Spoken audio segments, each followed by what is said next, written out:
शहर में एक बहुत ही गरीब परिवार रहता था। उसमें एक बूढ़ी सास, उसकी बहू कमला और उसका 5 साल का बेटा राजा था। कमला के पति की मौत एक सड़क दुर्घटना में हो गई थी, जिसकी वजह से सारा बोझ कमला के कंधों के ऊपर आ गया था। इसकी वजह से वो लोगों के घरों में जाकर काम करके अपना और अपने परिवार का पेट भरती थी। एक दिन की बात है, राजा मैं काम करने जा रही हूँ, तुम घर पर ही रहना और माँ का ख्याल रखना। ठीक है माँ, मैं घर पर ही रहूँगा। ये कहकर कमला काम करने निकल जाती है। कमला एक बड़े अमीर परिवार में झाड़ू पोछा और घर का सारा काम करती थी। वो अपनी मालकिन के यहाँ पहुँच जाती है तो कमला की मालकिन कमला से कहती है, कमला आज तुम्हें आने में इतनी देर कैसे हो गई? घर का कितना काम पड़ा है? कमला कुछ कहने ही जा रही थी कि तभी मालकिन कहती है, अब खड़ी खड़ी क्या देख रही हो, जल्दी जल्दी काम खत्म करो। ये कहकर कमला जल्दी जल्दी बर्तन साफ करने लगती है। उसके बाद झाड़ू पोछा करती है। मालकिन मैंने घर का सारा काम कर दिया है, अब मैं घर जा सकती हूँ? क्यों, इतनी जल्दी जाकर क्या करेगी? अभी तो कितना काम बाकी है। वैसे भी तू इतनी देर से आई है और जल्दी जाने के लिए बोल रही है। मालकिन की बात सुनकर कमला कुछ नहीं बोलती और चुपचाप काम करने लगती है और सोचने लगती है, मालकिन से कैसे पैसे मांगू?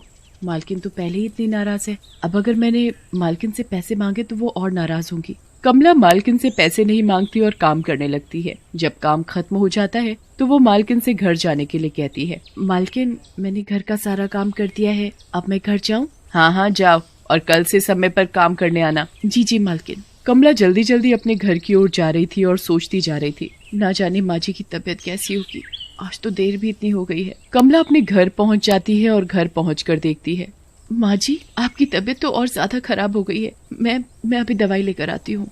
रहने दे बहू, मैं ठीक हूँ। बस थोड़ी खांसी और बुखार है, ठीक हो जाएगा। माँ कमला की परेशानी समझती थी कि खाने के लिए तो पैसे होते नहीं, फिर ये दवाई के लिए कहाँ से लाएगी, इसीलिए वो दवाई लेने के लिए मना कर रही थी। कमला रसोई में जाकर एक डिब्बे को खोलकर देखती है, इसमें तो सिर्फ 50 रुपए ही हैं। कमला उन पैसों को लेकर दवाई की दुकान पर जाती है और उससे दवाई मांगती है। भैया जरा खांसी और बुखार की दवाई तो देना। ये लो तुम्हारी दवाई। भैया कितने पैसे हुए? 150 रुपए की। मेरे पास तो 50 रुपए हैं, आप ये पैसे रख लो, मैं बाकी के पैसे कल आकर दे जाऊंगी। नहीं नहीं, जब तुम्हारे पास पैसे हो तब दवाई लेने आना। भैया ये दवाई मुझे दे दो, मेरी माँ की तबीयत बहुत खराब है। जा जा यहाँ से, पता नहीं कहाँ कहाँ से लोग आ जाते हैं, मेरा सारा टाइम खराब कर दिया। कमला उदास मन से अपने घर लौट जाती है और अपनी सास के पास जाकर रोने लगती है।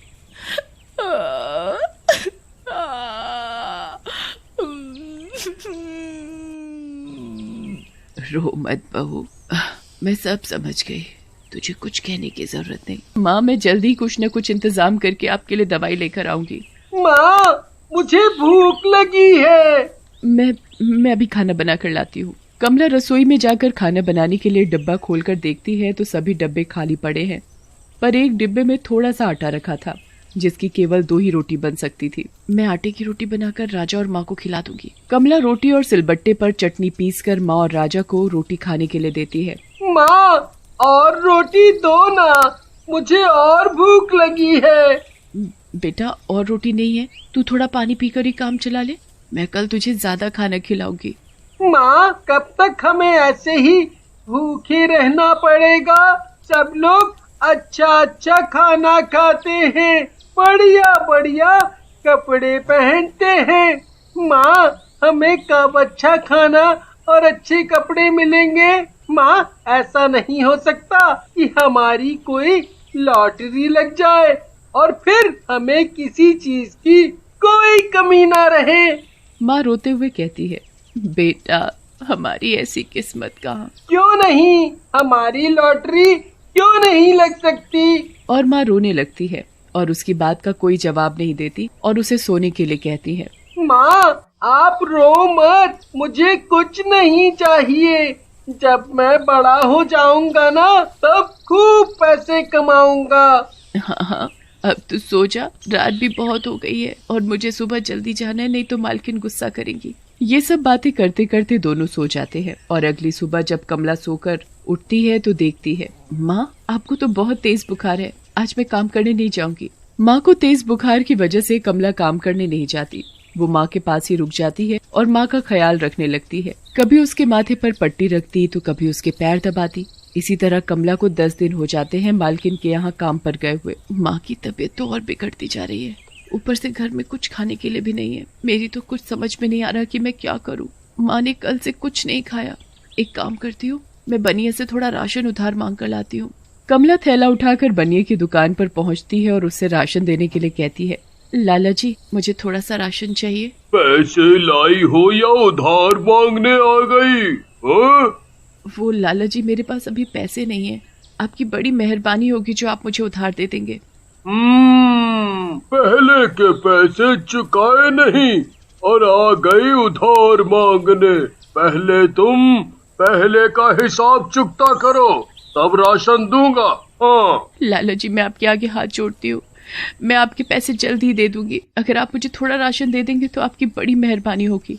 इतनी मिन्नतों के बाद लाला कमला को थोड़ा राशन दे देता है और उससे जल्दी पैसे चुकाने के लिए कहता है, जी लाला जी मैं आपके पैसे जल्द ही चुका दूंगी। राशन लेकर कमला सीधे घर जाती है और लाए हुए सामान से खाना बनाकर माँ और राजा को खिलाती है।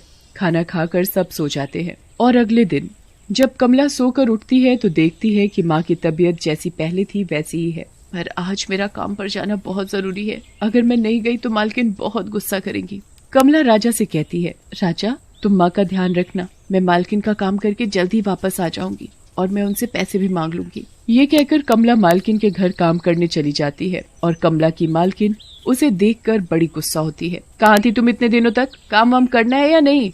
ऐसे तो मैं तुम्हें काम पर नहीं रख सकती। वो मालकिन, जी मेरी माँ की तबीयत बहुत खराब है, इसी वजह से नहीं आ सकी। बस तुम लोगों के तो ये सब छुट्टी करने के बहाने हैं। नहीं मालकिन मैं सही, मेरा विश्वास करो, अब मैं तुम्हें काम पर नहीं रख सकती। ये लो बाकी के तुम्हारे पैसे और कल से तुम्हें काम पर आने की कोई जरूरत नहीं है, मैंने दूसरी काम वाली रख ली है। कमला उदास मन से अपने पैसे लेकर अपने घर की ओर चल देती है और घर पर पहुंचकर वो माँ के बारे में राजा से पूछती है कि उनकी तबीयत कैसी है।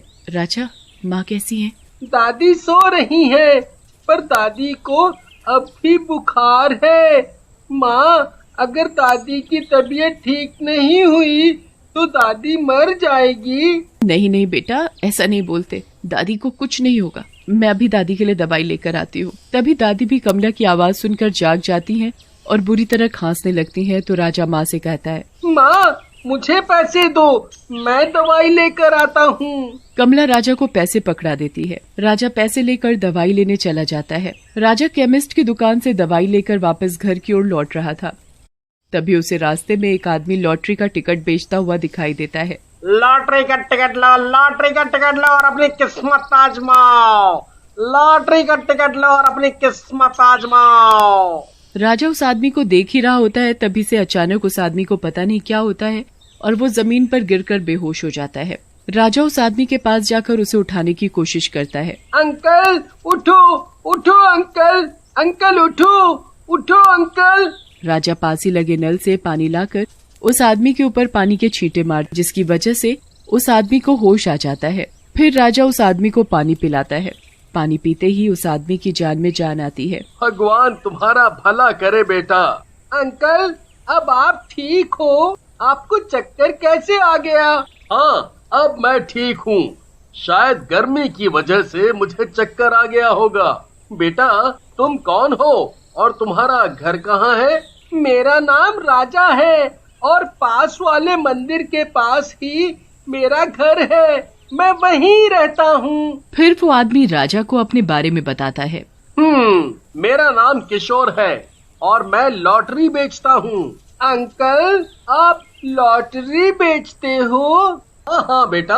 अंकल कभी किसी की लॉटरी भी लगी है? हाँ लगती है ना, जिसकी किस्मत अच्छी हो उसकी लग जाती है।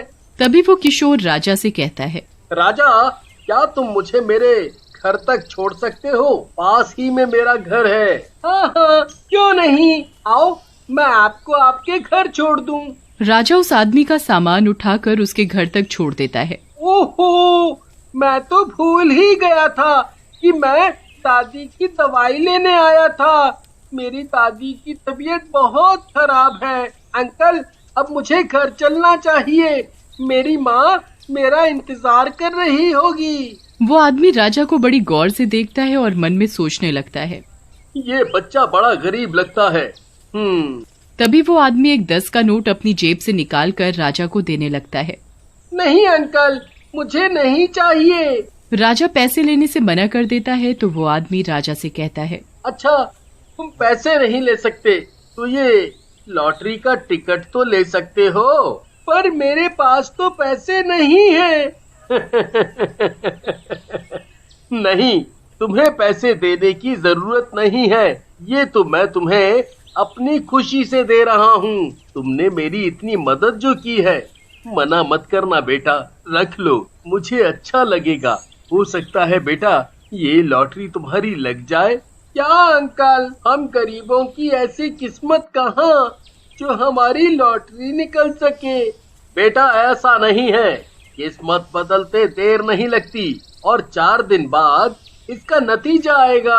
राजा वो लॉटरी का टिकट उस आदमी से ले तो लेता है और घर जाकर वो लॉटरी का टिकट और दवाई माँ को पकड़ा देता है। तो माँ उससे पूछती है, इतनी देर कहाँ लगा दी और ये लॉटरी का टिकट क्यों ले आए? मैंने तो तुम्हें दवाई लेने भेजा था, फिर ये लॉटरी का टिकट कैसे? फिर राजा माँ को सारी बात बताता है कि वो लॉटरी का टिकट उसे कैसे मिला। माँ लॉटरी का टिकट अपने साड़ी के पल्लू में बांध लेती है। फिर उसके बाद वो माँ को दवाई दे देता है। दवाई पीकर माँ को थोड़ा बहुत आराम आता है तो कमला फिर काम ढूंढने निकल जाती है। काम ढूंढते ढूंढते वो एक घर में पहुँचती है। मेम साहब, क्या मुझे आपके यहाँ काम मिल सकता है? मुझे काम की सख्त जरूरत है। कमला उस औरत के आगे हाथ जोड़कर खड़ी हो जाती है और मन ही मन भगवान से प्रार्थना करने लगती है। वो औरत वैसे तो नरम दिल की थी, तो वो कमला की बातों का भरोसा करके उसे काम पर रख लेती है।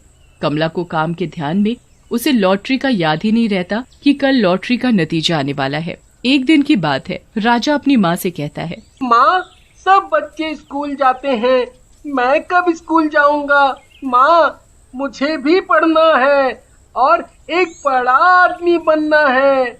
हाँ बेटा, तू भी स्कूल जाएगा, पर अभी मेरे पास इतने पैसे नहीं है कि तुझे मैं स्कूल भेज सकूं। अभी मुझे माँ का इलाज भी कराना है और बनिए का उधार भी चुकाना है, और क्या पता ये मकान मालिक कब टपक जाए अपने किराए के पैसे मांगने। कमला ये सब बात कर ही रही होती है कि इतने में मकान मालिक आ जाता है और वो कमला से किराया मांगने लगता है। क्या बात है, किराया देना भूल गए क्या? तुम्हें किराया विराया नहीं देना क्या, या मुफ्त में रहने का इरादा है? नहीं मालिक, वो इस बार काम नहीं था तभी आपका किराया नहीं दे पाई। ये तो मैं कब से सुनता आ रहा हूँ, तुमने पिछले 2 महीने से किराया नहीं दिया। तुम हर बार कोई ना कोई नया बहाना बना लेती हो। या तो किराया दो, नहीं तो मकान खाली करो।